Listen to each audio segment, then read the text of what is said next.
विस्त्रस्त गर्भ नहीं कहा गया है, यहाँ के विश्रम्भितो गर्भ कहा गया है, जिसका अर्थ है कि गर्भ गिरा नहीं बल्कि गिरा दिया गया। कंस ने गर्भ गिरा दिया, देवकी के गर्भ को गिरा दिया। ऐसे आज कंस की लोक निंदा होने लगी।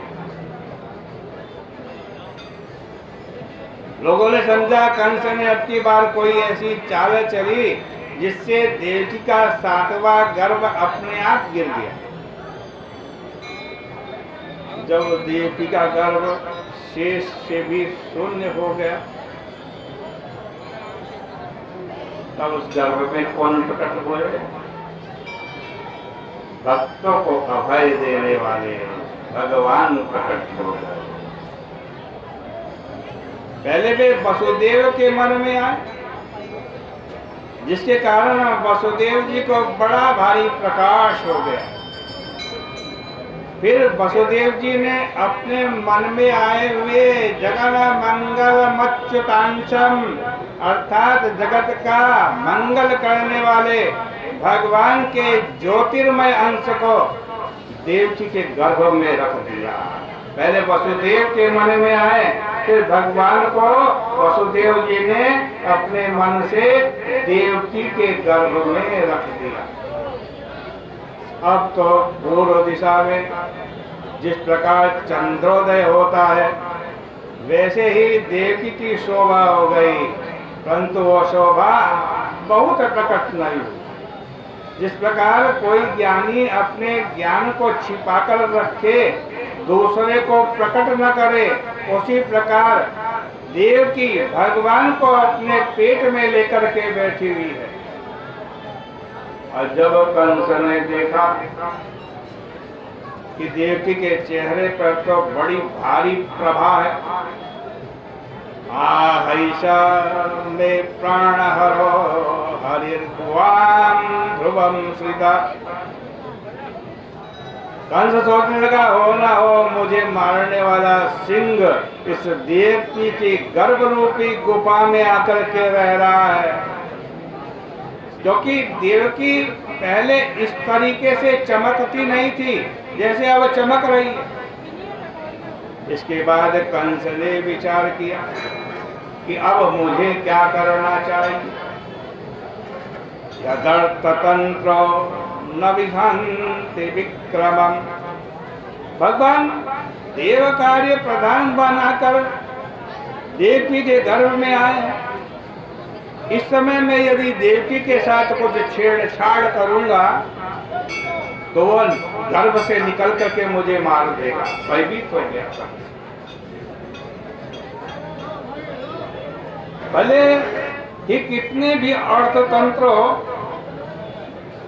कंस ने सोचा देवकी की हत्या करने जैसा गंभीर अपराध मुझे अब नहीं करना चाहिए, क्योंकि एक तो वो स्त्री है, दूसरी बहन है और तीसरी गर्भवती है।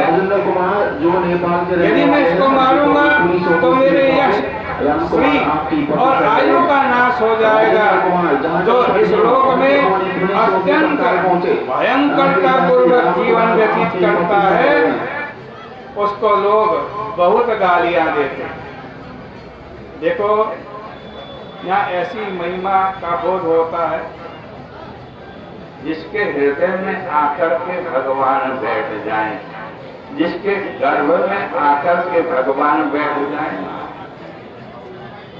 उसको देखकर कंस जैसा क्रूर पुरुष भी अपनी क्रूरता को त्याग देता है, उसकी क्रूरता शांत हो जाती है। ऐसा भगवान का दिव्य स्वरूप है।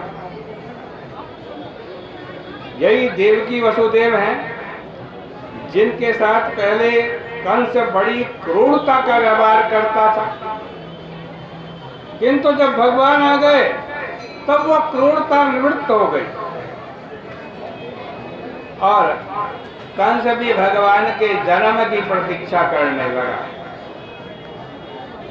कंस की दशा ये हो गई कि चाहे वो बैठा हो, चाहे सो रहा हो, चाहे खड़ा हो, चाहे चल रहा हो या कुछ खा पी रहा हो, चाहे कुछ भी कर रहा हो, उसको भगवान ऋषिकेश का, भगवान श्री कृष्ण का चिंतन होने लगा। अब तो कंस की ऐसी स्थिति हो गई, कहीं पर भी पांव की ध्वनि आए, पद चाप हो, तो उसको ऐसा लगता है देवकी का 8वां पुत्र तो नहीं आ गया।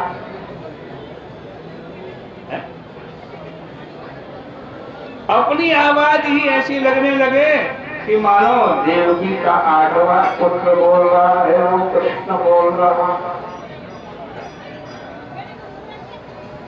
अब देखो, एक तो मथुरा, दूसरे मथुरा में कंस का कारागार, तीसरे कारागार में एक कमरा, चौथे उस कमरे में देवकी, और 5वीं बात उस देवकी